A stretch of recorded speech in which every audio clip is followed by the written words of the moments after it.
Hello दोस्तों, एक बार फिर से आपका चैनल में बहुत बहुत स्वागत है। मैं भाई मोहित लाक्षाकार। और आज हम करने वाले हैं सीटेट जूनियर का जो पेपर हुआ था आपका 7 जुलाई को 2024 में। ठीक है, जूनियर का पेपर। ठीक है, तो जूनियर के जितने भी मैथ के क्वेश्चंस हैं वो हम सभी कंप्लीट करने वाले हैं इस वीडियो में। तो आप वीडियो को पूरा ध्यान से देखेंगे और कंप्लीट सॉल्यूशन देख के जाएंगे कि 1 से लेकर 30 तक क्वेश्चंस के सॉल्यूशंस क्या हैं। क्योंकि आने वाला जो दिसंबर में सीटेट का पेपर है लगा हुआ नेक्स्ट मंथ, उसमें आपको सॉल्व करने में काफ़ी हेल्प मिलेगी। और देखो, मैंने पहली बार में आपको मैं बता दूं, सीटेट में मैंने क्वालिफाई किया है, पहले फर्स्ट टाइम में ही दोनों मेरे क्वालिफाई हो गए हैं। और आपको मैं बता दूं कि 29 क्वेश्चंस आउट ऑफ 30 मेरे सही हैं। इसका मैंने वीडियो भी बनाया हुआ है कि जूनियर में मेरे 29 क्वेश्चन सही हुए थे सीटेट के, जो कि फर्स्ट टाइम दिया था। चलिए शुरू करते हैं। अगर आप चैनल पर कनेक्टेड हुए हैं अभी तो सब्सक्राइब जरूर करके रखना। देखिए, क्वेश्चन को हम लेते जाएंगे साथ साथ में और आप इनको सॉल्व करने का ट्राई करेंगे कि आप सेल्फ खुद से भी कर पाए। तो देखिए, फर्स्ट क्वेश्चन आपके सामने लिया गया है दोस्तों कि फर्स्ट क्वेश्चन है कि जो कि 31 नंबर से, देखो सेट पेपर में भी स्टार्ट हुआ था, वही हमने यहाँ पर भी रखा है, कुछ अलग चेंजमेंट नहीं की है। कहा गया है कि किसी चतुर्भुज एबीसीडी का परिमाप जो है वो 120 सेंटीमीटर है। यदि उसकी साइड बीसी 48 है और सीडी का साइड जो है 17 सेंटीमीटर है, एडी 40 सेंटीमीटर, और कह रहा है कि ए और बी 90 डिग्री के एंगल हैं, मतलब राइट एंगल है, तो चतुर्भुज एबीसीडी का क्षेत्रफल क्या होगा। देखो ध्यान से देखेंगे, सबसे पहले ये बड़ा टास्क है कि फिगर आपका अच्छा बन जाए। ठीक, तो इस तरीके से कुछ फिगर है कि ये है एंगल बी ए और ये है एंगल बी, तभी ये बन पाएगा। ये 90, ये भी 90, तो आप देख रहे हैं ए बी और यहाँ पर सी, इस मैंने कहीं पर ले लिया है सी। ठीक है, उसके बाद लिया है यहाँ पर डी। अब ऐसा क्यों लिया है कि देखो कि बीसी की लंबाई जो है वो 48 दी गई है सेंटीमीटर क्वेश्चन में, लेकिन एडी की लेंथ दी गई है 40 सेंटीमीटर। इसको मैंने 40 लिख लिया है। डी से सी को आपस में ज्वाइन किया और डी से और सी डी की लंबाई दी गई है आपको कितनी, 17 सेंटीमीटर। क्लियर है, ये 17 सेंटीमीटर दी गई है। आपसे पूछा गया है कि देखो त्रिभुज एबीसीडी का परिमाप 120 है, मतलब इन ये चतुर्भुज जो है इसका परिमाप जो है वो 120 सेंटीमीटर है। तो जरा सबको जोड़ के देखेंगे तो ये हो जाएगा 40 और 48 आपका 88। 88 में आप 17 जोड़ेंगे तो 8 7 15, 8 और 1 9 और 1 10, 105 आ जाएगा अभी तक में। लेकिन टोटल 120 है, तो आप 120 में से 105 घटाएंगे तो ये आ जाएगा आपका 15, मतलब ए बी की लेंथ आ गई 15। अब पता होना चाहिए कि ये क्या बन गया आपका, एक ट्रेपेजियम। ठीक है, ट्रेपेजियम जिसको आप क्या बोलते हैं, समलम। तो समलम चतुर्भुज का क्षेत्रफल क्या होता है, पता होना चाहिए आपको कि इसका एरिया क्या होगा, इसका क्षेत्रफल क्या होगा। एरिया जिसको हम क्या बोलते हैं, क्षेत्रफल। तो इसका क्षेत्रफल क्या होता है दोस्तों, देखो 1/2 समांतर भुजाएं कौन सी हैं, जो ये एडी और बीसी। तो एडी प्लस बीसी दोनों का सम इंटू उनके बीच की हाइट, ये जो ए बी है, हाइट। ठीक है, तो समांतर भुजाओं का योग, समांतर भुजाएं मतलब 40 और 48 को जोड़ेंगे और ए बी जो है वो 15 सेंटीमीटर है, उसको साथ में लिखेंगे। इन दोनों को ऐड करेंगे तो 88 आ जाएगा। 88 में 15 का मल्टीप्लाई, 2 से भाग दिया हमने 44 बार, तो आ गया 44 गुणा 15। जब 44 का गुणा 15 में करेंगे तो 15 चौको 60 की जीरो हासिल 6, 15 चौको 60 और 6 66, आंसर मिलेगा 660 centimetre square, option number A. ठीक है, अब देखो आपको दूसरा तरीका मैं बताता हूँ उसको सॉल्व करने का। इतना कुछ करना ही नहीं है, आप शॉर्ट ट्रिक देखिए। 40 में 48 जोड़ेंगे तो 88 आएगा। ठीक है भैया, और 88 को काटने, 88 का मतलब है 11 का मल्टीपल। तो ऑप्शन में जो भी 11 का मल्टीपल होगा वो आंसर होगा। ये 11 का मल्टीपल था तो ये आंसर है, ये नहीं है, ये नहीं है और ये भी नहीं है। इसी तरीके से मैंने एग्जाम में किया था। चलिए दूसरा लेते हैं। दूसरा है कि निम्नलिखित में से कौन सा कथन गणित में उपपत्तियों के संबंध में सबसे कम उपयुक्त है। ठीक है, अब इनको पढ़ना पड़ेगा देखो आपको। तो इसमें कि अगर आप ध्यान से पढ़ेंगे, देखो गणित की उपपत्तियों में सबसे कम उपयुक्त होता है, तो ये ऑप्शन नंबर जो 4 वो सही था। क्या है कि उपपत्तियों का निर्माण अंतर्दर्शीय ज्ञान पर होता है, ना कि तर्क पर, जबकि ऐसा तो है नहीं, ये तो लॉजिकल बेस पर भी तो होते हैं ना। तो proofs are built on intuitive knowledge, intuitive knowledge पे नहीं, प्रूफ्स हमेशा आपके रीजनेबल नॉलेज पे होते हैं, तो इसलिए यही जो है वो सबसे कम उपयुक्त है, मतलब यही गलत था इसमें। तो ऑप्शन नंबर 4 इसका सही होगा। अगला है कि पी क्यू आर एस एक समांतर चतुर्भुज है। समांतर चतुर्भुज का मतलब क्या होता है? पैरेललोग्राम। तो आप अपने साइड से इस तरीके से ड्रॉ कर लेंगे पैरेललोग्राम। ठीक है, ये पैरेललोग्राम, इसका मतलब आमने सामने ये भुजाएं बराबर और समांतर होती हैं इसकी, लेकिन प्रत्येक एंगल आपस में बराबर नहीं होते हैं, ना 90 डिग्री के होते हैं। जहां पर देखिए आप, ये पी क्यू आर एस है तो हम इसको पी, ये क्यू, और ये आर, और इसको एस बना के चलते हैं।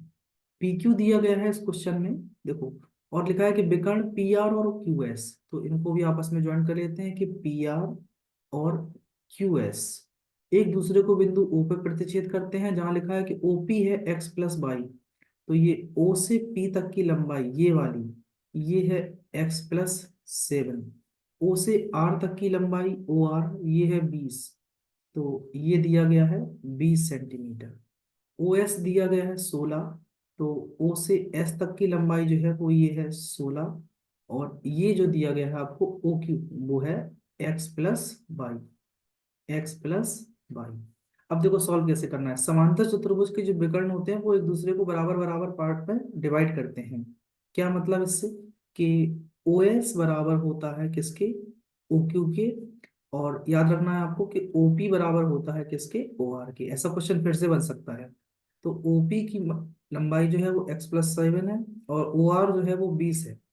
तो आप कहेंगे कि x बराबर क्या हो जाएगा? पक्षांतर करेंगे जब सात को साइड, तो x की वैल्यू आ जाएगी 13।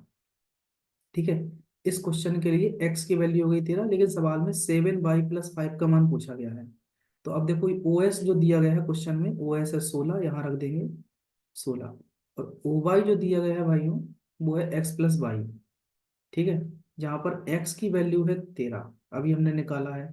तो बाई क्या हो जाएगा? आप कहेंगे बाई बराबर 13 को इस साइड लाएंगे तो 16 - 13, ये बचेगा 3। तो बाई की लंबाई आ जाएगी 3 सेंटीमीटर। अब क्योंकि चाहिए आपको क्या है? 7y+5, तो 7 और बाई की वैल्यू है 3, तो 7 × 3 = 21, 21 में 5 जोड़ेंगे तो आंसर हो जाएगा आपका कितना? 26। ऐसे ही सभी करना पड़ेगा देखो, वरना टाइम कम पड़ जाता है बच्चों। ठीक है भैया, अगला क्वेश्चन देखो, इसका सॉल्यूशन 34। 34 क्या है कि इनका, इसमें बोर्ड मास का नियम लगाना है। बोर्ड मास का नियम आपको एक बार अच्छे से पढ़ लेना, उसमें दिक्कत क्या है। बोर्ड मास ये देखो क्या होता है, bracket of, divide, multiply, add और सब्ट्रैक्शन। तो सबसे पहले ऐसा कुछ तो है नहीं ब्रैकेट ब्रैकेट, तो फिर सीधा हम ऑफ और डिवाइड वाली चीजें बात करेंगे। देखो क्या लिखा है कि 52 मल्टीप्लाई 3, इसमें 4 का भाग देना है, ये लिख दिया हमने। 441 का रूट होता है 21, 21 का स्क्वायर है 441, उसमें डिवाइड देना है 7 का, फिर मल्टीप्लाई 3 से, प्लस 5 माइनस 32 मतलब 32, 32 में भाग देंगे 8 का, और मल्टीप्लाई करेंगे फिर 12 से। पहले डिवाइड उसके बाद मल्टीप्लाई। भाग दिया 4 से तो 13 चौको 52 होते हैं, और 13 का 3 में गुणा करेंगे तो 39 आएगा। ठीक, इधर 7 से भाग देंगे, 7 तिया 21, 3 का 3 में गुणा तो 9, इधर +5 माइनस 8 का भाग, 8 चौको 32 और 12 चौको 48 हो गया है। ठीक है, 39 में 9 जोड़े तो 9 9 18, 48 हो जाएंगे। 48 में 5 जोड़ेंगे तो 5 53। ठीक, 53 में से 48 घटाएंगे तो क्या आंसर बचेगा? 13, ये 8 5 13, तो आंसर बचेगा सिर्फ 5। ये ऑप्शन नंबर 2 करेक्ट हो जाएगा। आप इनको देखो, एक बार वीडियो को रिवाइंड करके देखना, सभी ऐसे ही करना है। अगला क्वेश्चन, अरुण और अरुण वरुण से 3 वर्ष बड़ा है। चलो देखो, सबसे पहले मान लेते हैं, माना कि अरुण की आयु है x साल, तो वरुण की, या फिर अरुण की ए मान के चलो, उससे कोई फर्क नहीं पड़ने वाला। देखो पहले ध्यान से, अरुण वरुण से 3 वर्ष बड़ा है, तो अरुण की आयु अगर x साल, अरुण वरुण वरुण से 3 वर्ष बड़ा है ना, तो चलो वरुण को मान लेते हैं हम x, और अरुण को मानते हैं x+3। ठीक, ये रहा अरुण, और ये रहा वरुण, वरुण से 3 साल बड़ा हो गया ये। 8 वर्ष पहले अरुण की आयु का 5/6वां वरुण की आयु के 3/5वें से 6 वर्ष अधिक था। देखो, 8 वर्ष पहले, तो दोनों की आयु में 8 8 को आप माइनस करेंगे, इसको 8 माइनस कर दिया, इसको 8 माइनस कर दिया, तो क्या रहा है कि अरुण की आयु का 5/6, तो इसका 5/6, जिसका कहा जाए उतना करते जाएंगे। और वरुण की आयु के 3/5वें से, तो इस वरुण की आयु से, इससे इसका 3/5 से कितना, 6 वर्ष अधिक था, 6 वर्ष अधिक था, इसके बराबर था, इतना है। यदि वरुण की वर्तमान आयु x वर्ष है, तो हमने ये x ले रखी है, तो बताइए तब x का मान निम्नलिखित समीकरण से हल प्राप्त हो सकता है। बस हमें समीकरण को शो करना है। देखो 5/6, इसको सही किया, और इधर x 8 में से 3 माइनस किए तो -5 बराबर 3/5 x-8 + 6, इसको इस साइड लाइए तो हो जाएगा आंसर 5/6 x-22 -3/5 x-8 बराबर 6। देखो किस ऑप्शन में है, देखो 5/6 यहाँ है, 5/6 यहाँ है, तो ये दोनों तो कट गए हैं। इसके बाद 5/6 x-5 है, फिर -3/5 x-8, मतलब यही ऑप्शन मिल गया। तो बस पहला ही ऑप्शन सही होगा आंसर। चलिए अगला क्वेश्चन 36 है। तो 36 आपके सामने हो जाएगा। क्वेश्चन है कि अधिगम, अधिगम मतलब domain, the domain of learning that deals with altitude attitudes and values is known as. अधिगम का वह क्षेत्र जो व्यवहार एवं मूल्यों के साथ संबंधित है, उसे किस रूप में जाना जाता है?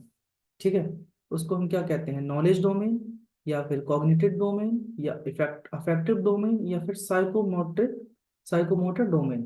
तो जो अधिगम का जो क्षेत्र होता है जिसमें व्यवहार और मूल्यों के साथ संबंधित है, उसे हम उसको हम भाइयों उसको हम अफेक्टिव डोमेन के नाम से जानते हैं, भावनात्मक क्षेत्र के नाम से। तो आंसर अपना ऑप्शन नंबर 3 सही होगा।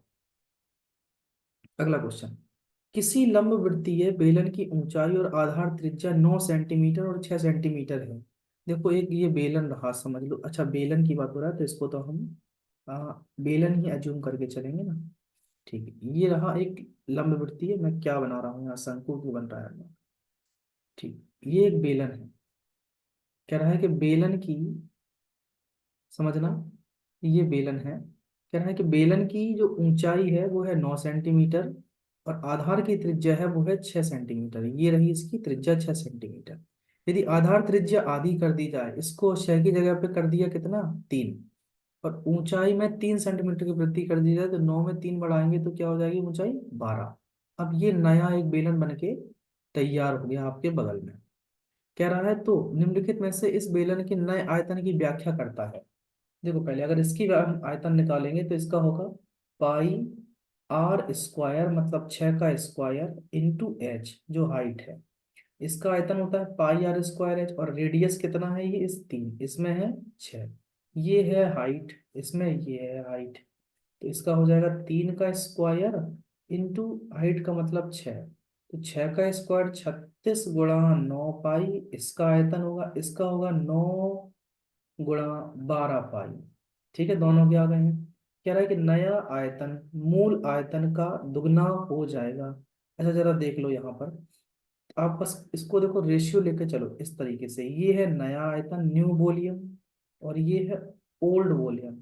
ठीक, इसको हम कट कर लेते रेशियो में, 9 से 9 काट दीजिए, और 12 को इससे काट दीजिए, 12×3 = 36, तो ये हो गया 3, और पाई से पाई हटा दो, ये हो गया 1। तो कह रहा है कि नया इसका दुगना है, नहीं 3 का दुगना तो नहीं, तो ये तो गलत ऑप्शन हो गया। नया आयतन मूल आयतन का आधा हो जाएगा, तो ये आधा भी कहाँ लिख रहा है, ये तो 1 है ना भैया। नया आयतन मूल आयतन का 3 गुना हो जाएगा, तो ये 3 गुना है क्या, 3 गुना तो 9 होते हैं, नहीं, ये भी हटा दीजिए। नया आयतन मूल आयतन का 1/3 हो जाएगा, बिल्कुल इसका 1/3 मतलब 3 × 1/3, तो ये कैंसिल, कितना बचेगा, 1। तो ये ऑप्शन नंबर 4 हमारा सही आंसर हो जाएगा। ठीक, 1/3 हो जाएगा। क्वेश्चन नंबर 38 है कि बैन हेले के जो ज्यामितीय अधिगम के सिद्धांत के अनुसार निम्नलिखित कथनों को ज्यामितीय सोच के आरोही स्तर में व्यवस्थित करना है। मतलब ज्योमेट्रिकल जो थिंकिंग होती है, ये ज्योमेट्रिकल जो थिंकिंग होती है as per the van Hiele's theories of geometrical learning, इनको हमें एक असेंडिंग ऑर्डर में लगाना है। तो ध्यान से देखेंगे क्वेश्चन नंबर 38 में, ये क्या है कि सबसे पहले हम क्या करते हैं, ज्यामिति आकृति की जैसे भी हैं उसी रूप में उनको पहचान करते हैं। तो पहले ऑप्शन नंबर डी आएगा, और ऑप्शन डी देखो इसमें है, और 2 में है, और 3 में है, मतलब ये और ये इसमें कोई भी हो सकता है। अच्छा, आपने अगर पहचान कर ली है ज्यामितीय आकृति की, पहचान करने के बाद क्या करते हैं उनमें हम विभिन्न आकृतियों का वर्गीकरण करते हैं, उनका क्लासिफिकेशन। तो डी के बाद बी आएगा, तो डी के बाद बी इसमें है नहीं है, इसमें है। तो ऑप्शन नंबर 2 सही आंसर हो जाएगा। ठीक है, डी के बाद बी, उसके बाद क्या करते हैं, ज्यामितीय आकृतियों की गुणों की पहचान करते हैं। तो पहले ये, फिर वर्गीकरण, फिर पहचान, और उसके बाद उसके बीच में रिलेशन। तो ये आंसर सही है। अगला है कि एक पाई चार्ट में किसी विद्यार्थी द्वारा गणित, विज्ञान, सामाजिक विज्ञान, हिंदी और अंग्रेजी में प्राप्त अंकों को इतने डिग्री के द्वारा केंद्रीय कोणों वाले त्रिज्यखंड द्वारा निरूपित किया गया है। ठीक है, represented by the sectors of central angle. यदि उस विद्यार्थी द्वारा प्राप्त कुल अंक 540 हैं, तो गणित और अंग्रेजी में प्राप्त अंकों का अंतर क्या है। देखो, ये अगर आप सब जोड़ेंगे तो 9 8 17, सभी को टोटल सम करना पड़ेगा ना। 9 8 17 170, 170 में आप अगर ये जोड़ेंगे तो 7 6 13 140, 170 में 40 जोड़ेंगे तो 210, नहीं 310 हो जाएगा। 310 में 50 जोड़ेंगे 360, तो टोटल तो है ये 360 डिग्री। ठीक है, उसमें कह रहा है कि गणित और अंग्रेजी के प्राप्त अंकों का अंतर क्या किया। देखो, पहले सभी डिग्री को आपस में आप जोड़ दीजिए जितने हैं, तो टोटल है ये 360। इसके बाद कह रहा है कि गणित और अंग्रेजी, तो मैथ माइनस इंग्लिश का अंतर। अच्छा देखो, मैथ में कितने हैं, मैथ यहाँ पर कितने नंबर पे, पहले पर है, तो 90 लिख दी वही सब, ये 90 आ गए डिफरेंस। अब अंग्रेजी, तो अंग्रेजी कितने नंबर पर है, देखिए ध्यान से, लास्ट में है अंग्रेजी, अंग्रेजी है 50, जो 50, बस ये निकालना है, और टोटल अंक है 540। तो ये रहा इसका सॉल्यूशन, 40/360, 90 में से 50 गए, 40 बचेंगे, गुणा 540, 4 का भाग दिया, 4 9 36, 9 6 54, तो ये आ गया 60। तो उसने इनके प्राप्त जो अंक हैं, गणित और अंग्रेजी में प्राप्त अंकों का अंतर जो है वो है 60 नंबर का। ठीक है, ये आंसर हो जाएगा। क्वेश्चन नंबर 40, एनसीईआरटी जो होता है, national council education research and training के अनुसार उच्च प्राथमिक स्तर, उच्च प्राथमिक स्तर मतलब अपर प्राइमरी स्टेज जो होता है, तो which of the following topics have not been included under number system. तो संख्या प्रणाली के अंतर्गत उच्च प्राथमिक स्तर पर कौन से प्रकरण सम्मिलित नहीं किए गए हैं, इनको हमने नहीं जोड़ा गया। तो ये आपकी जो कॉम्प्लेक्स नंबर है ना, इनको नहीं जोड़ा गया। ये क्लास 11 12 की बात है, जबकि जो हमारा अपर प्राइमरी स्टेज की बात कर रहा है, मतलब ये 8 और 10, 8 से 10 तक की बात कर रहा है। तो ये यहाँ तो है ही नहीं, ये सिर्फ आप बताया exponent, powers, fractions, square root, ये सभी मिलेंगे क्लास 8th में है आपके देखने को। ठीक है, ये वाला भी है, लेकिन कॉम्प्लेक्स नंबर क्लास 11th में आते हैं। कॉम्प्लेक्स नंबर आपको समझा देते हैं। कॉम्प्लेक्स नंबर क्या होता है कि कोई भी नंबर जो कि रूट के अंदर माइनस में हो, कोई भी नंबर जो रूट के अंदर माइनस में हो, कोई भी नंबर जो रूट में माइनस में हो, उनको हम सभी को कॉम्प्लेक्स नंबर यानी कि, सॉरी, इनको हम इमेजिनरी नंबर बोलते हैं। ठीक है, ये तो इमेजिनरी है, लेकिन इनके साथ जब कोई वास्तविक संख्या मिल जाती है, जैसे कि 2 + √−1, इस तरीके से लिखा हो, 2 + √−1, तो ये हो जाता है एक कॉम्प्लेक्स नंबर, जिनको सम्मिश्र संख्याएं बोलते हैं, मतलब वास्तविक और काल्पनिक से मिलकर बने। क्वेश्चन 41 है कि निम्नलिखित में से कौन सा कथन आकलन के एक साधन के रूप में रूबिक रूब्रिक के लिए सत्य नहीं। रूब्रिक का मतलब क्या है, rubric as a tool of assessment, सत्य नहीं है। देखो इसमें कि रूब्रिक जो है, rubric make evaluation more subjective. तो रूब्रिक जो है मूल्यांकन को अधिक व्यक्तिपरक बनाता है, नहीं व्यक्तिपरक नहीं बनाता है रूब्रिक। ठीक है, ये गलत है इसमें। क्वेश्चन नंबर 42, किसी बहुफलकी के फलकों एफ जो है फलक, मतलब फेसेस, एजिस ई और वर्टिसेस बी है। तो किनारे ई और वर्टिसेस बी की संख्या 7 15 और x दी गई है। तो पूछ रहा है कि इसका मान बताइए क्या होगा। देखिए ध्यान से, हमने पढ़ा है कि बेटा कि ये सब तो आपको दिया गया है, और हमें x ये फाइंड करना है। ठीक, x की वैल्यू यहाँ पर रखना है और पूरा फाइनल मान भी निकालना है। देखो, आपने अगर पढ़ा है यूलर्स का फॉर्मूला, यूलर्स फॉर्मूला, यूलर्स क्या कहते हैं, ठीक है, यूलर्स फॉर्मूला ये होता है F + B - E = 2, जहां पर F कितना है, 7 रखिए यहाँ पर, वर्टिसेस x है क्वेश्चन में, और E दिया गया है आपको 15 = 2। यहाँ से हम ई एक्स का मान निकाल देंगे। 15 में से 7 गया तो माइनस के 8 बचने वाले होंगे, बराबर 2। तो एक्स आ जाएगा 2, 8 को वहां भेजेंगे माइनस 8 को, तो इस तरफ प्लस के 8 हो जाएंगे ये, तो 8 और 2 हो जाएगा 10। तो एक्स की वैल्यू आ गई 10। अब इसमें रखते जाओ, आप देखो कि 2f प्लस 3e-4x, ठीक है। तो f है, इसमें फीस देखो कितनी है, फीस है 7, ये रहे 7, तो रख दिया हमने 7। और एजेस कितने हैं, ई का मान है 15, माइनस 4 गुणा एक्स का मान आया अभी हाल 10, तो ये 14 प्लस 45 माइनस 40, ठीक है। तो 14, 45 में से 40 घटाएंगे तो 5, तो ये हो गया 19। Option number B correct answer होगा, ठीक है। ये आपको वही तरीका बता सकते हैं जिन्होंने रियल पेपर दिया गया होगा, अदरवाइज सबको सॉल्यूशन इसका लंबा लंबा आपको बताएंगे, मैं ये बता रहा हूँ क्लियर आप।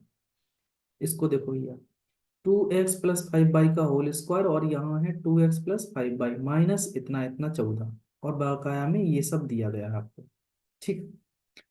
p+q का मान पूछा गया है, क्या तरीका है, पहले तो आप या तो मल्टीप्लाई कर लो, ठीक है, और जो भी आपको उचित लगे, देखो मेरे हिसाब से तो मैं ये कहूंगा कि मल्टीप्लाई करना ज्यादा उचित रहेगा। देखो हम क्या करते हैं यहाँ पर कि 2x+5y को हम कुछ मान लेते हैं, सपोज ये k के बराबर है, तो ये हो जाएगा, हमने यहाँ मान लो अपने मन से कि 2x और 5y जो है वो k है।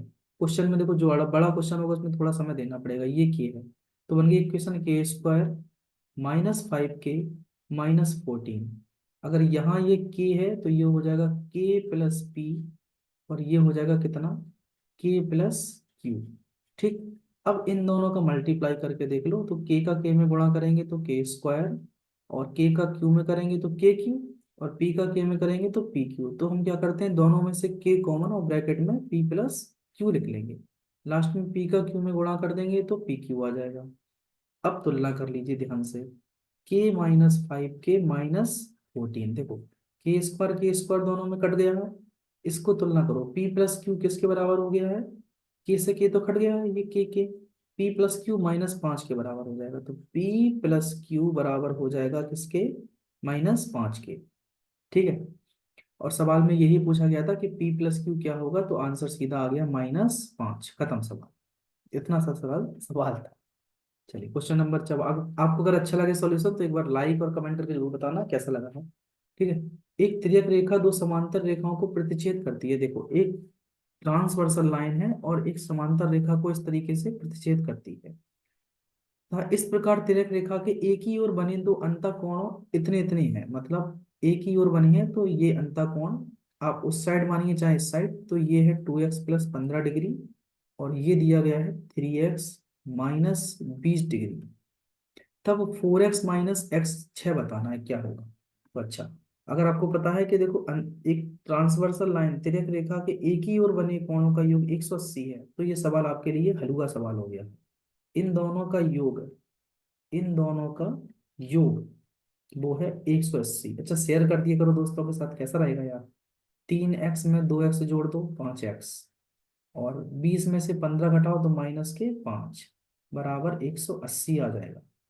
यहाँ क्या करेंगे कि 5 को हम उस तरफ भेज देंगे, तो +5, और ये 180 में 5 जुड़ जाएंगे तो 185।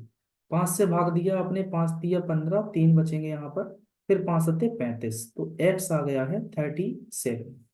रख दो यहाँ पर भैया, x का मान 37, तो 4 × 37 + 6, ठीक है, 4 सत्ते 28, और दिख रहा है मुझे यूनिट डिजिट 8, 8 6 14, इकाई अंक 4 आएगा, मतलब सवाल ये हो गया, आंसर खत्म। गुणा करना किसे है यार, 4 सत्ते 28 की 8, हाथ से लाई दो दो, 4 × 3 = 12, 13 14, ये आ गया 148।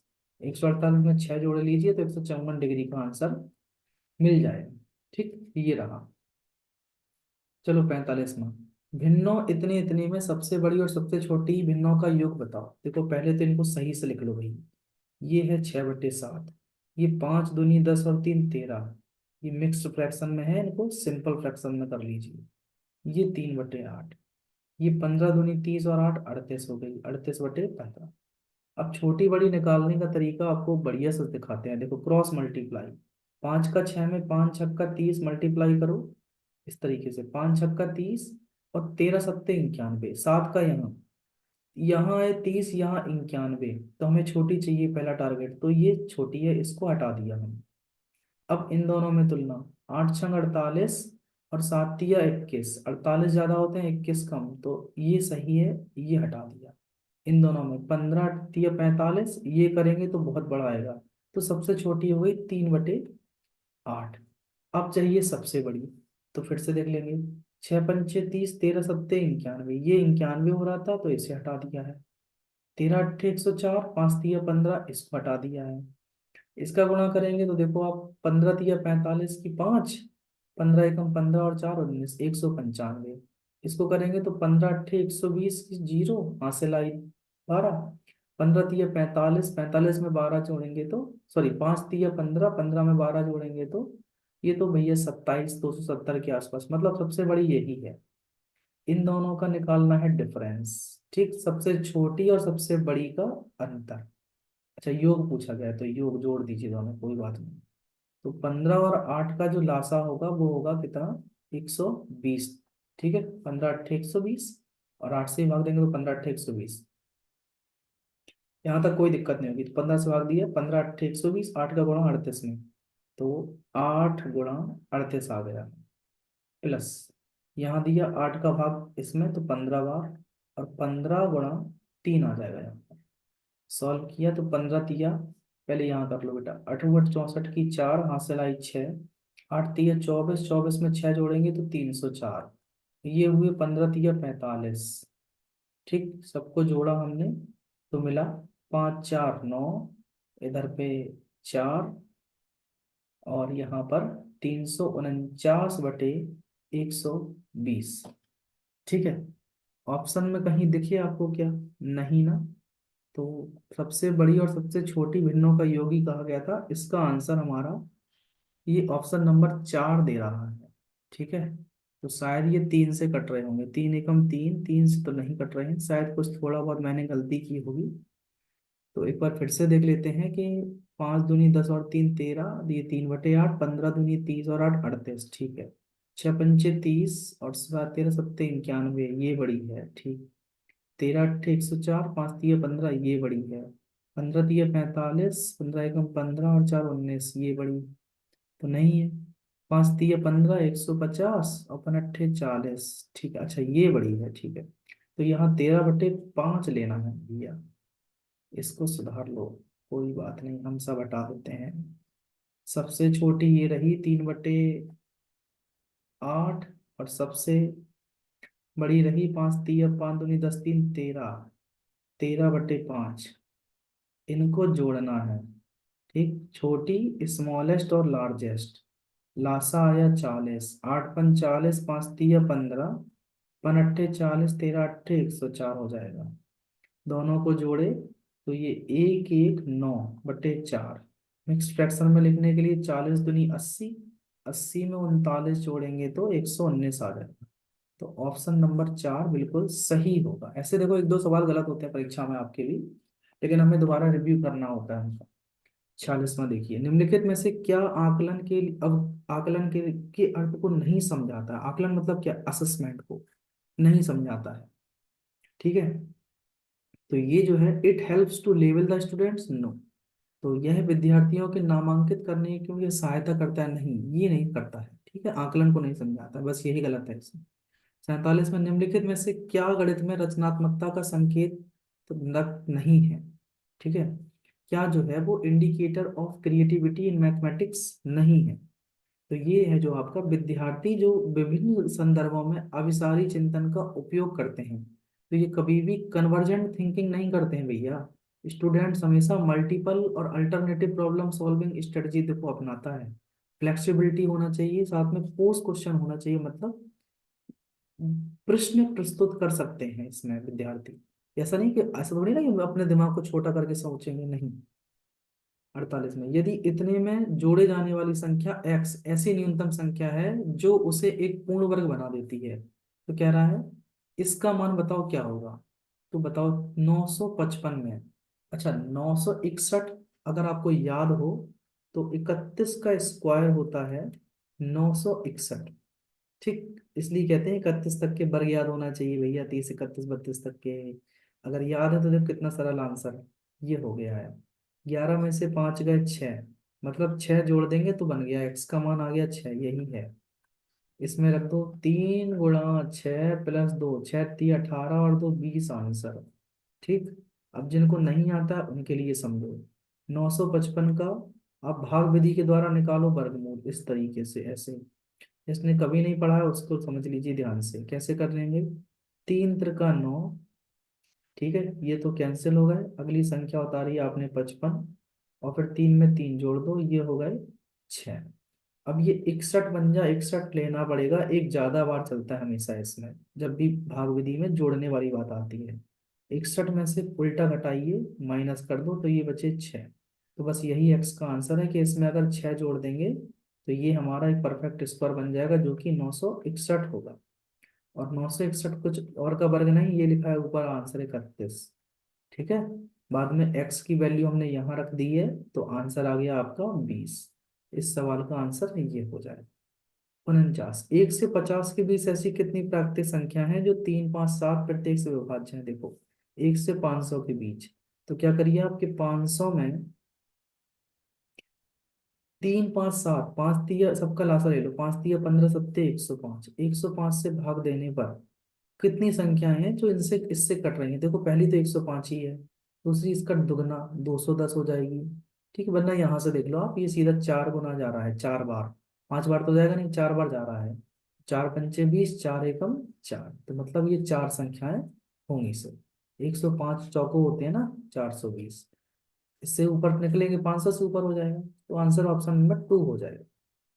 50वां है कि राष्ट्रीय जो हमारा नेशनल क्यूरिकुलम फ्रेमवर्क है, NCF 2005, which of the following process is least important in mathematics? 2005 जो राष्ट्रीय पाठ्य चर्चा रूपरेखा है, इसके अनुसार कौन सी प्रक्रिया गणित में सबसे कम महत्वपूर्ण है? ठीक है, तो इसमें सबसे कम महत्वपूर्ण के बारे में बात कर रहा है। तो अगर हम बात करते हैं तो गणित में शॉर्टकट खोजना, ऐसा कोई महत्वपूर्ण बिल्कुल भी नहीं है भैया। फाइंड शॉर्टकट्स, हमेशा जनरलाइजेशन मैथमेटिक्स फार्मूला देखते हैं। ठीक है, solving day to day problems ऐसा भी होता है। समस्या की गणितीय तकनीक का उपयोग कब और कैसे किया जा सके, ये भी आपको समझना होता है। लेकिन शॉर्टकट ढूंढना बच्चों के लिए गलत बात है। अगला देखिए, किसी त्रिभुज एबीसी की भुजाएं ए बी पर एम बिंदु इस प्रकार से है। ठीक है, ये ले मैंने बना लिया त्रिभुज। किसी त्रिभुज में ए बी सी में, यहाँ से ए बी और सी में, कि ए बी पर एम बिंदु इस प्रकार से है कि ए एम बराबर है बी एम के, और ये बराबर किसके है? सी एम के। सभी आपस में ये बराबर हैं, तीनों ये आपस में बराबर है। देखो, अगर ये इसके बराबर है, ये इसके बराबर है, अगर दोनों आपस में बराबर हैं तो इनके एंगल्स भी आपस में बराबर होते हैं। ये दोनों आपस में बराबर हैं तो इनके ये भी एंगल्स आपस में इक्वल हो जाएंगे। ठीक, जिनको मैं देखो कलर कर देता हूँ यहाँ से, इससे आपको समझने में दिक्कत ना हो, कि ये वाला एंगल इस वाले एंगल के बराबर हो जाएगा। ठीक है, और ये जो है ये दोनों आपस में बराबर रहेंगे। इतनी बात क्लियर होगी, तो आगे बढ़ेंगे। ये सभी बराबर हैं यदि कोण ए और बी क्रमशः एक्स और 70 है। मतलब कोण ए जो है एक्स है और बी 70 है। अब देखो, ये 70 है तो ये भी हो जाएगा 70, क्योंकि बराबर है। ठीक है, ये एक्स है तो ये भी क्या हो जाएगा? एक्स हो जाएगा। तो 3x + 25 पूछ रहा है, ये तो देखो त्रिभुज के कोण हो गए ना। तो त्रिभुज के तीनों अंत कोणों का योगफल a + b + c होता है 180। ए है एक्स, एंगल बी है 70, और सी है, अभी देख रहे हैं x + 70, ये पूरा लीजिए आप, पूरा x + 70 इतना, इसका जोड़ जो है सम जो है 180 है। x और x हुआ 2x, 70 70 70 70 140 140। इसको उस तरफ ले जाएंगे तो 180 में से 140 माइनस किया, आ गया 40, और x आ गया 40/2 मतलब 20। ठीक, मतलब ये भी 20 है और ये भी 20 ही है। अब हमें चाहिए 3x + 25। तो 3x + 25, x की जगह पे रखो 20, तो 3 × 20 + 25, तो हुआ 20 × 30 = 60, 60 में 25 जोड़ेंगे तो कितना हो जाएगा? 85 डिग्री। ये आ गया 85, ऑप्शन नंबर टू। इस तरीके से देखो 29 सही हुए हैं, ऐसे ही नहीं हुए हैं। अगला देखो 52, 10% वार्षिक ब्याज की दर पर निवेश की गई राशि 2 वर्ष में इतनी हो जाती है। यदि ब्याज वार्षिक संयोजित होता है तो उसी राशि पर इतने वर्ष में से इतना साधारण ब्याज होगा। ठीक, सबसे पहले आपको राशि निकालना है, क्या होगा। ध्यान दो, देखो 10% पर 2 वर्ष में तो इतने रुपए हो गई है, सिर्फ आधा वर्ष का और चाहिए। अच्छा, ये तो क्या है आपका अमाउंट है, 2 वर्ष में इतनी हो जाती है, देखो समझो आप। तो अमाउंट बराबर, ये फॉर्मूला अगर आपने पढ़ा है, प्रिंसिपल प्लस एस आई, और एस आई का मतलब है PRT/100। ठीक, ये अमाउंट है 3,267 रुपए। देखो कैलकुलेटिव तो है सवाल, ये मानना पड़ेगा। पी पी और रेट है 10%। टाइम दिया गया है स्टार्टिंग में कितना, 2 वर्ष में। 2 वर्ष में इतना हो गया अमाउंट, मतलब इतना। सॉल्व करेंगे इसको, 10 से भाग दिया, 10 दूनी 10 दम 100, 2 से भाग दिया तो 2 पंचे 10, तो ये हो गया 3,267। और ये P+P/5। सॉल्व करो, 5 एकम 5, 5 में 1 जोड़ो तो 6, ये हो जाएंगे 6P/5। और बराबर में 3,267, 6 से भाग दो, जाएगा कि नहीं जाएगा। अच्छा, 6 से भाग नहीं जाना है। ठीक है, मुझे तो नहीं दिख रहा 6 से भाग जाता हुआ। तो चलो इतना ही मान लेते हैं कि 3,2,6,7 गुणा 5/6, ये आ गया प्रिंसिपल। अब कह रहा है इसी का 2 1/2 वर्ष में कितना ब्याज होगा, और दर यही 10% रहेगी। देखो ब्याज देख लेते हैं। तो साधारण ब्याज बराबर मूलधन, ये 3,2,6,7 गुणा 5, ठीक, बटे 6, मूलधन, गुणा दर, दर मतलब 10%, और समय, 2 दूनी 4 और 1 5, इधर लिख दो 5/100। 10 से भाग दो, 10 थम 100। आई थिंक ये जो है आपका अमाउंट, आपका उसमें दिया गया है भैया, क्योंकि कह रहा है कि a sum of investment 10% for 2 years becomes इतना हो जाता है। तो when the interest is compounded annually, अरे यार ये कंपाउंडेड है जो कि यहाँ कहीं नहीं लिखा है, मतलब ये तो चक्रवृद्धि ब्याज है। आप साधारण ब्याज लेके चलेंगे तो गलत कर देंगे भाई। ये क्या है, चक्रवृद्धि ब्याज। देखो ध्यान से, कंपाउंडेड है मतलब कंपाउंड इंटरेस्ट वाला है, तब तो गलत हो जाएगा फिर, इसलिए समझना बहुत जरूरी है। ठीक, तो ये जो है इतना हो जाता है, मतलब अमाउंट है 3,267, अब सही है 10% के हिसाब से। तो 10% के हिसाब से मतलब अमाउंट इतना हो गया है, तो आप सीधा लगा दो P ब्रैकेट में 1+R/T/2।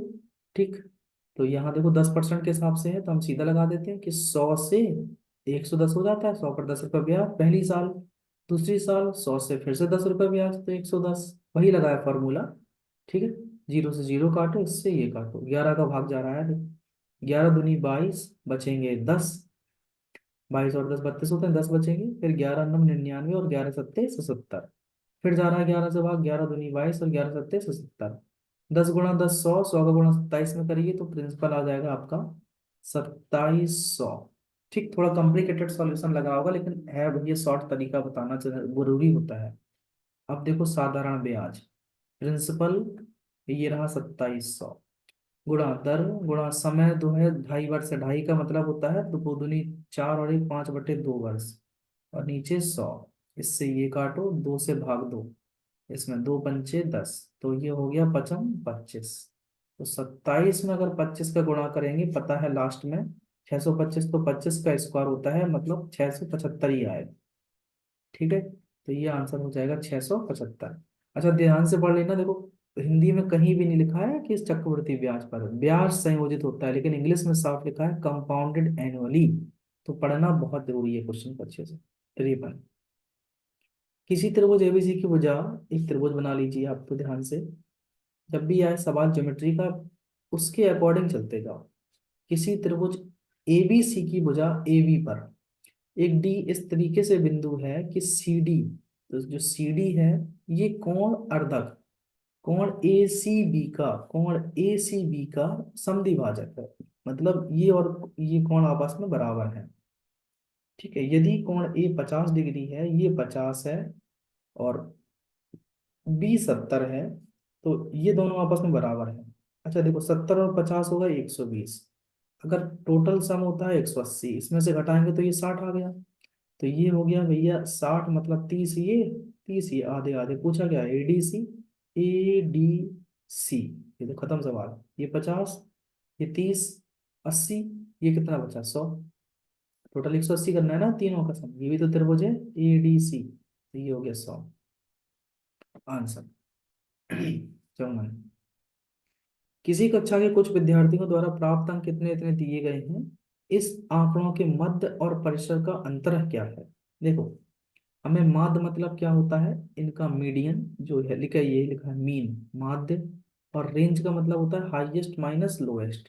माध्य कैसे निकालते हैं, सबको जोड़कर, और कितनी संख्याएं, 1 2 3 4 5 6 7 8 9 10 11 12, 12 का भाग देकर। और परिसर कैसे निकालना है, हाईएस्ट माइनस लोएस्ट। तो हाईएस्ट कितना है इसमें, देखो ध्यान से, हाईएस्ट आपको दिख रहा होगा 42 है, और 42 से बड़ा कुछ नहीं हाईएस्ट। माइनस लोएस्ट की बात करते हैं, तो लोएस्ट अभी तक मुझे दिख रहा है सिर्फ 17, 17, ये हो गया इसका परिसर मतलब रेंज। उनका अंतर देखो, सबको पहले जोड़ के हमें 12 का भाग भी देना है, ये ध्यान रखना है आपको, क्योंकि मीन निकालना है। ठीक, चलो जोड़ लेते हैं। अच्छा, 36 और 37 और 31, तो ये हुए कितने, 30, देखो तीन तीन करके जोड़ो, 3 3 6 3 3 9, 90, 90 में 7 जोड़ेंगे 97, 97 में एक जोड़ेंगे तो 98, 98 में 6 जोड़े तो कितने हुए 104, तो ये आ गए 104। अब ये जोड़ो 42, 23 और 38, इसको दो दे दो वापस, तो ये 40, 40 40 80, 80 में 23 जोड़ेंगे तो 103, तो ये हो गए 103। अब इन पर आओ, तीन पर, 17 18 और 35, तो 17 18 खुद में ही 35 होते हैं, 35 35 ये रहा, तो ये हो गए 70। अब ये जोड़ लो, 25 और 35, 60, 60 में 29 जोड़े तो कितने हो गए 89, 89 हो गए। अब सबको जोड़ दो उठाकर, ये होगा कितने 207, 207 में 70 जोड़ेंगे तो 277 हो जाएंगे, ये तो 70 में 89 जोड़ेंगे तो 9 8 9 7 16 की 6, हाथ से लाइए 1, 8 7 15 और 1 16 की 6, हाथ से लाइए एक और एक, दो और एक तीन, 366, तो ये होगा 366। 12 का भाग दिया, अच्छे से घटाइए, 12 में से 7 गए 5, फिर इधर पे 3 में से 1 गए 2, 25 माइनस 6 भाग दिया, 12 दिया 36, सही है। और भाग तो जान ही रहा है, तो दशमलव लगाएंगे, जीरो बढ़ाएंगे, 30 बार जाएगा, और 12 पंचे 60, 30.5, इसमें से इसको घटाएंगे तो आप देखेंगे 5.5 बचने वाला होगा, ऑप्शन नंबर 3। तो 54 का आंसर ऑप्शन नंबर 3 बिल्कुल सही आंसर है। 55, एक व्यापारी 12 पंखे इतने रुपए में खरीदता है, देखो 12 पंखे इतने के हैं, तो 12 पंखे अगर 24,000 के हैं, तो एक पंखा कितने का आएगा, आप कहेंगे एक, दोबारा से भाग दे दिया, तो एक पंखा 2,000 का, पर प्रत्येक पंखे को उसके क्रय मूल्य से 25% अधिक पर अंकित करता है, इससे 25% ऊपर पर, देखो इससे 25% ऊपर का मतलब है, मतलब इस सभी पे 500 500 रुपये एक्स्ट्रा बढ़ाता है, क्योंकि 2,000 का 25% आप निकालेंगे तो 2,000 गुणा 25/100, ठीक है, इससे ये काटा, 25 दूनी 50 मतलब 500, तो 25% है, लेकिन रुपए में 500 ज्यादा है, तो 500 बढ़ा दिए तो ये हो गया 2,500, सही है। और सभी पंखों को 10% की छूट पर देता है, तो सभी पंख मतलब क्या है, प्रत्येक पंखों को, सभी पंखों को 10% छूट देकर बेच देता है, अच्छा अच्छा, प्रत्येक पंखे को उसने क्रय मूल्य से 25% अधिक पर अंकित करता है, और 10% की छूट पर बेच देता है, अच्छा 10% की इस पे छूट दी उसने, तो 10% इसमें घटाएंगे हम, तो 2500 का 10% क्या होगा 250, इसमें से आप 250 को हटा दीजिए, तो इधर से आया जीरो, 10 में से 5 गया 5, इधर पे 4 में से 2 गए 2, ये आ गया 2,250। अब मैं कह रहा है कुल मिलाकर उसको कितना लाभ होगा, देखो 2,000 की चीज थी, कितने में बेचा 2,250 में, मतलब 250 लाभ, लेकिन ये तो टोटल 12 का निकालना है, तो जीरो गुणा किया, 12 पंचे 60 की जीरो, वहां से लाई 6, 12 दूनी 24 और 6 30, तो आंसर आ गया आपका 3,000। उसने, तो देखो ये एक पंखे का लाभ है ना, तो 12 का लाभ कितना होगा 3,000, तो 55 का आंसर हो जाएगा आपका ऑप्शन नंबर 2, बिल्कुल सही आंसर है, जो कि सीटेट ने दिया था। ये देखिए ध्यान से, ये किसके बराबर है, अच्छा है ये भाई, फार्मूला खोल लो, कुछ जरूरत नहीं है ज़्यादा दिमाग लगाने की, ठीक है। ये देखो A square B square C square, तो A square plus B square plus C square, फिर उसके बाद माइनस है तो -2ab, फिर -2bc, उसके बाद +2ac, ठीक है। आगे इसको भी खोल लीजिए। ए स्क्वायर प्लस बी, जो हम कहते हैं सरल सवाल है उसमें ज्यादा दिमाग मत लगाओ खास तौर से। 2ab, टू, इधर दोनों माइनस के हैं तो प्लस के हो जाएंगे bc, -2ca, और अब गुणा कर दो अंदर ब्रैकेट के अंदर, A square plus B square plus C square minus 2ab -2bc minus ये +2ac, अंदर गुणा करेंगे तो माइनस के A square B square C square, minus minus plus 2ab, फिर इधर माइनस प्लस माइनस -2bc और माइनस माइनस +2ca। इधर देखो ये 2bc माइनस का है, ये 2ab प्लस का है, तो इससे ये हटा दो पहले तो। 2bc दोनों आपस में ऐड हो रहे हैं, ये सभी कैंसिल हो गए। ये देखो भैया, कैंसिल आउट। और नीचे क्या था, b-a। इधर देखो ये 2bc चार हो गए, ये 4bc, 2ac हो गए 4ac, ये माइनस के हैं बटे b-a। इनमें से 4c कॉमन और अंदर बचेगा, 4c कॉमन हो गया, अंदर अंदर क्या बचेगा, यहाँ से a, यहाँ से b, बटे b-a। अच्छा उल्टा करके लिख दो, तो b पहले, माइनस आ जाएगा आगे, और -a बाद में, तो ये कैंसिल आउट। आंसर आ जाएगा -4c, ऑप्शन नंबर 3। अच्छा खासा क्वेश्चन है भैया, बढ़िया है। तो 56 का आंसर ऑप्शन नंबर 3 होगा। 57 है, किसी समकोण त्रिभुज का क्षेत्रफल इतना दिया गया है कि कर्ण के अतिरिक्त उसकी एक भुजा 30 सेंटीमीटर है, देखो। तो त्रिभुज का परिमाप बताना है। ये है समकोण त्रिभुज आपके सामने, इसका कह रहा है कि ये 30 है, इसका क्षेत्रफल 1/2 हाइट इंटू बेस ये होता है, ये है 240। चलो बेस दिया गया है, मान लेते हैं 30 है। भाग दिया, तो 3 से भाग दिया, 3 8 24 80 बार, तो हाइट आ जाएगी इसकी कितनी, ये 3 8 24, जीरो से जीरो कैंसिल, 8 आएगा भैया, सिर्फ 8। 8 का 2 में गुणा, 8 दूनी 16 आ जाएगा ये। तो हाइट आ गई 16। अब ये 16 है, ये 30 है, ठीक है। ये निकालना है, स्क्वायर कर दो।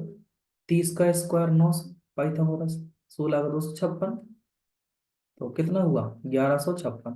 1156 किसका स्क्वायर है, ये दिख रहा होगा आपको, 84, ठीक। यही आंसर है। क्लियर है कि नहीं।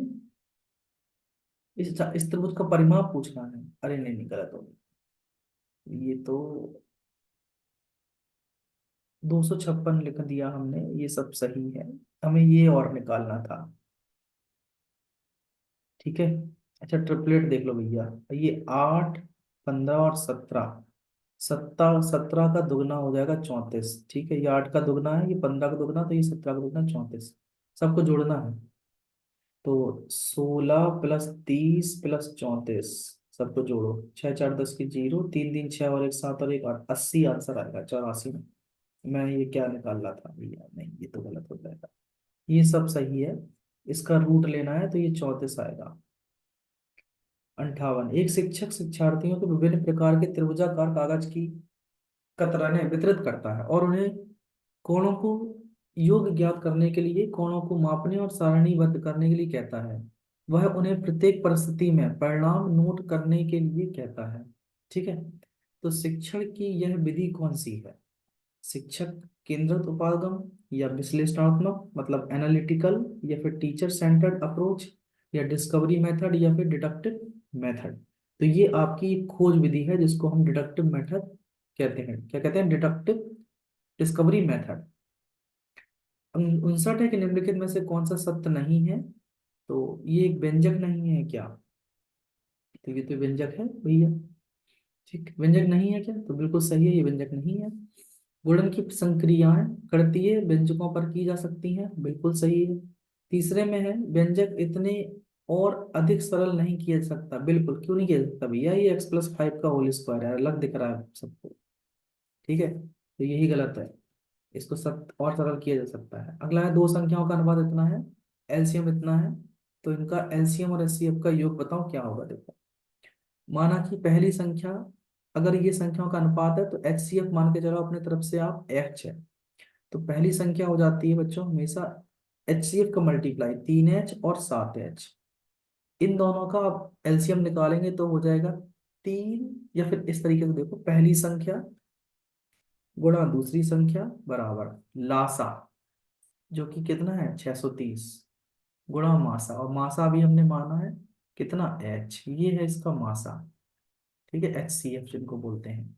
तो एच से एच कैंसिल, 7 से भाग दिया 90 बार, और 3 से भाग दिया 30 बार।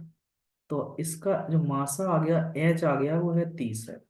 ठीक, अगर एच 30 है और एलसीएम 630 है, तो आंसर क्या होना चाहिए 660, जो कि ऑप्शन नंबर 4 सही होगा। तो यहाँ तक हमने सभी क्वेश्चन कर लिए हैं। थैंक्स फॉर वॉचिंग, देखने के लिए बहुत बहुत आपका धन्यवाद। आपसे मिलेंगे अब हम प्राइमरी का जो पेपर हुआ था उसको सॉल्यूशन के साथ। ठीक है, प्राइमरी के पेपर का सॉल्यूशन के साथ सभी गणित के क्वेश्चन को हम लेंगे उसमें।